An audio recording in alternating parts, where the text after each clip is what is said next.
Number 1 ആരോഗ്യ കേരളം എന്ന് ഇടയ്ക്കിടെ ഏറ്റുപറയുന്നതെങ്കിലും അനാരോഗ്യത്തിന്റെ പിടിയിലാണ് ഇവിടം. സംസ്ഥാനത്തെ മെഡിക്കൽ കോളേജുകളിൽ ഉയരുന്ന ചികിത്സാ പിഴവിന്റെ കണക്കുകൾ മാത്രമല്ല, അടിസ്ഥാന സൗകര്യമില്ലാത്തതുകൊണ്ട് പാതിയിൽ നിലയ്ക്കുന്ന പരിതാപകരമായ അവസ്ഥ കൂടിയുണ്ട് ആരോഗ്യ കേരളത്തിന്. ഇടുക്കി മെഡിക്കൽ കോളേജ് അതിന് ഉത്തമ ഉദാഹരണമാണ്.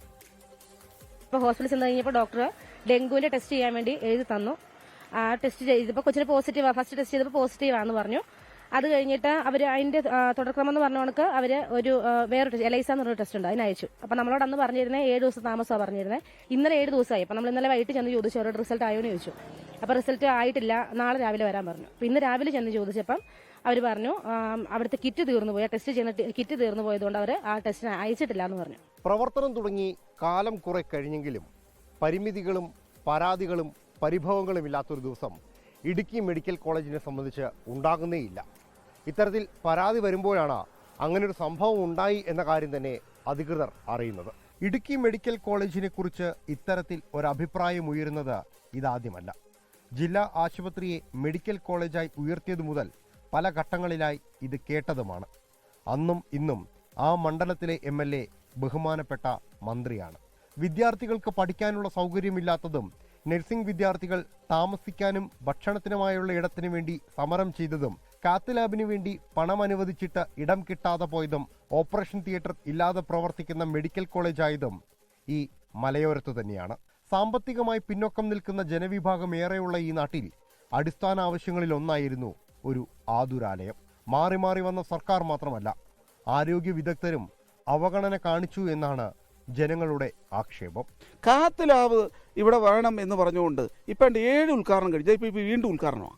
അടുത്ത നിയമസഭാ തെരഞ്ഞെടുപ്പിനെ മുന്നിൽ കണ്ടുകൊണ്ട് ഇവിടെ ഒരു 25 ഉദ്ഘാടനമെങ്കിലും ഇടുക്കി മെഡിക്കൽ കോളേജിനകത്തുണ്ടാവും. അതല്ലാതെ പേരിന് വേണ്ടി ഒരു ഉദ്ഘാടനവും വാക്കുകളും അല്ലാതെ ഇവിടെ ഒന്നും നടക്കുന്നില്ല. ഇവിടെ വരുന്ന മെഡിക്കൽ സ്റ്റുഡൻറ്റ് അവർക്കൊന്നും ഒരു അടിസ്ഥാന സംവിധാനം പോലും ഇല്ല. ആരോട് ചോദിക്കാൻ? കാട്ടിലെ തടി തേവരുടെ ആന. ഇതല്ലാതെ ഇല്ലാ സ്ഥാനത്ത് ഇനി മെഡിക്കൽ കോളേജിലൊന്നും ഒന്നും ചെയ്യാറില്ല. കാരണം എല്ലാവരും ഇടുക്കി മെഡിക്കൽ കോളേജിനെ അവഗണിച്ചിട്ടേക്കുവാണ്. അടിയന്തര ആവശ്യത്തിന് ഇടുക്കിയിലെത്തിയാൽ കോട്ടയം മെഡിക്കൽ കോളേജിലേക്ക് റഫർ ചെയ്യുന്നതാണ് ഇപ്പോഴത്തെ രീതി. ഓക്സിജൻ പ്ലാന്റ് നിർമ്മിച്ചെങ്കിലും അവിടേക്ക് എത്താനുള്ള വഴിയില്ലാത്തത് പദ്ധതിയെ പൂർണ്ണമായി ഇല്ലാതാക്കി. തന്മൂലം ഓക്സിജൻ ഇപ്പോഴും പുറത്തുനിന്ന് അമിത വില കൊടുത്ത് വാങ്ങുന്ന സ്ഥിതി. Emergency medicine, NICU, operation theatre എന്നിവയെല്ലാം എയർ കണ്ടീഷൻ ഇല്ല എന്ന കാരണത്താൽ കടലാസിൽ മാത്രമായി ഒതുങ്ങി. പലതവണയായി അനുവദിക്കപ്പെട്ട NHM ഫണ്ടുകൾ പ്രവർത്തികൾ നടക്കാത്തതുകൊണ്ട് കാലഹരണപ്പെട്ടു. നെടുങ്കണ്ടത്തും കട്ടപ്പനയിലും തൊടുപുഴയിലും മൾട്ടി സ്പെഷ്യാലിറ്റി സൗകര്യങ്ങളോടെ സ്വകാര്യ ആശുപത്രികൾ വർഷാവർഷം ഉയർന്നു പൊങ്ങുമ്പോഴും പാവപ്പെട്ടവന് അത്താണിയാകേണ്ട ആതുരാലയം അന്ത്യശ്വാസം വലിച്ച് അനങ്ങാനാകാതെ ഇങ്ങനെ നിൽപ്പാണ്.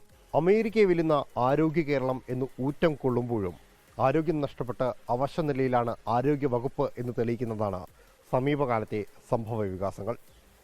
ലാൽകൃഷ്ണൻ, 24, ഇടുക്കി.